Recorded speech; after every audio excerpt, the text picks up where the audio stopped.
Coach, you get the word last week that still interim coach, but going to lead the Jacks into the 2018 season. When you got those words, what was your reaction? Everybody thinks I might have did a backflip or something like that, but I was excited about the opportunity, not just for me, but for the opportunity to continue to work with these great kids. I feel like we have a good group here, and nothing really changed, just for the simple fact that I've been doing this for the last couple of months. So, excited, of course, yes, but back to the basics of continuing our plan. Considering the circumstances, obviously, Smith leaves, recruiting, spring practice, the uncertainty. It's not the ideal situation, but with you having been here now for spring break, you were here with the program last year. How does that help out considering the circumstances? I mean, we're not going to throw ourselves a pity party and be apologetic for this opportunity. Me and the staff have been working hard. The players are excited about continuing football. And so far, everything's been good as far as the response going into this season. So now that knowing that you will be here in the fall, what do you do next? I know the students, school's ending this week, graduation, summertime coming up, but what is next for you as before the players, come back and get ready for the season? Well, finishing up strong academically, we got finals, so making sure that guys take care of their business and in the classroom, and continue to recruit, especially at this level in this university, recruit year round, and then having a plan put in place for the off season as far as when we want guys to report back, and having an off season calendar so these guys can follow along with the coaches and staff. Tough task. I mean, you guys lose quite a few guys, key guys. You look on offense. Gardner. On the line as well as a Kappa.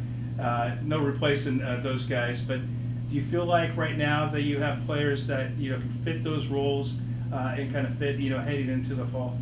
Well, definitely, it's going to be hard. You can never replace the incredible amount of leadership and experience that those guys had, but not just the marquee guys that everybody knows, but there's a lot of great leaders that we had that may not have been in the spotlight on our offensive line, in the backfield or receiving core, just overall on our team. There's a lot of experience that we lost with the seniors. It's always going to be hard when you're replacing those type of marquee players, but the biggest thing is making sure that we still have the guys in our program that are bought in. And the one good thing about those guys is they paved the way for the young guys. They were great examples for the freshmen, for the sophomores, for the juniors. So those guys helped pave the way on what the expectation here as far as Jack football is.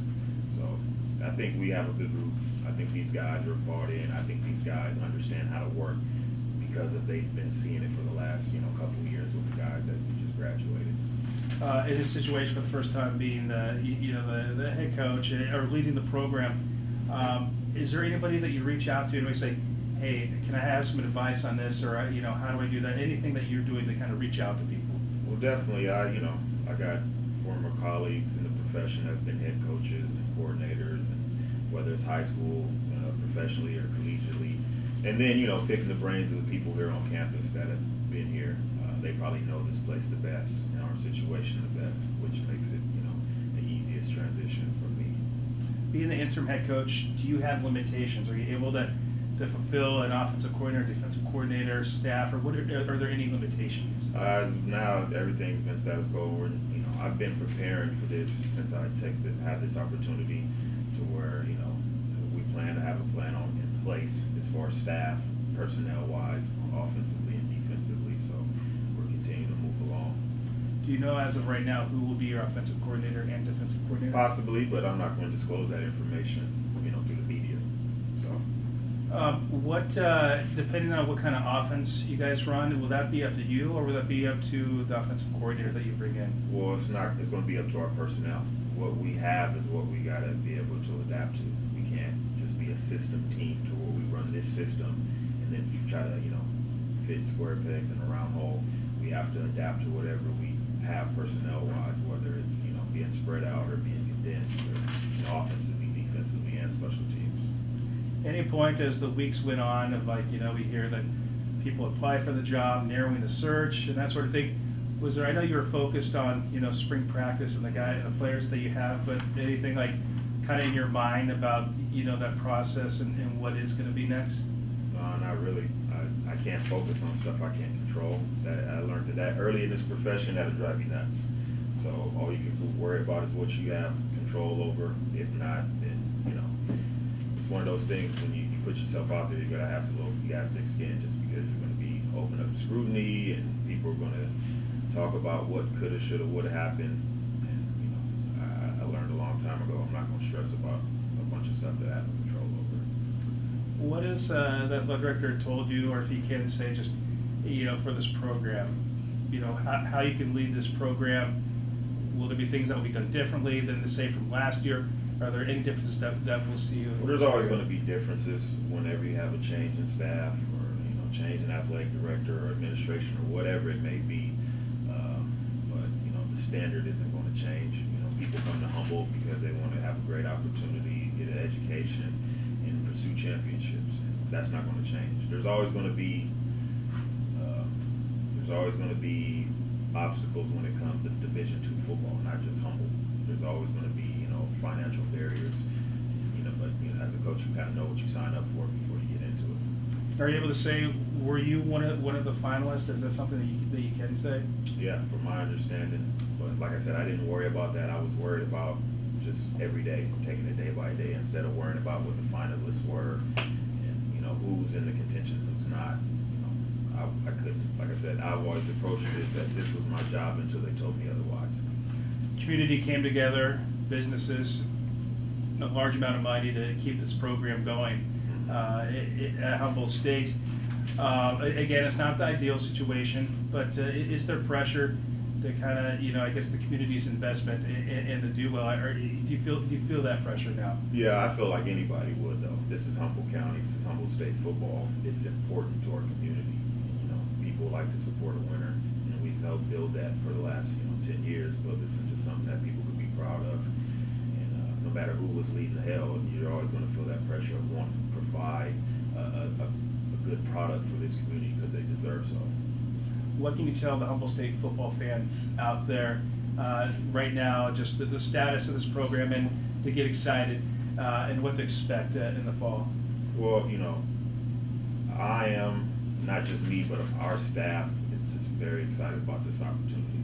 And again, one of the reasons I came here was to be a part of a winner, and the people that we have on our team, our staff, I can't be more thankful for them, for everything that they've endured in helping me in this process, and in our players. The standard hasn't changed. We want to put on that product on the field that this Humboldt County can be proud of. And I'm excited to get started. We've already been started. It's just about continuing that process that we've been on. And when will the guys return for the first day of training camp? First day of camp will be August 6th. That's the report date. My first practice will be August 7th. So we're working out the details with that as we speak, going through the calendar and making sure we have the right plan in place, reserving fields and all stuff like that. And for the coming weeks, I'm guessing just kind of finalizing just coaches and, like you said, recruiting as well.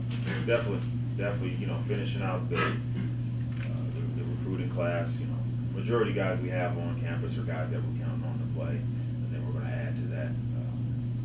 Through recruiting, we've already signed 20. Got a couple more commitments from some guys that we've been recruiting over the past couple of weeks. So we're definitely excited about the group of young men that we have to coach. And now, I'm sure with recruits hearing that you will be here for the season, how does that help you out? That you can tell people, hey, these are the guys that for coaches wise that are going to be here. Yeah, I think it's been good to everybody likes a little security. So everything's been positive so far as the kids that we've recruited and the kids that we're recruiting. But just Humboldt County and Humboldt State sells itself. We were able to sign 20 kids going through 2 interim head coaches.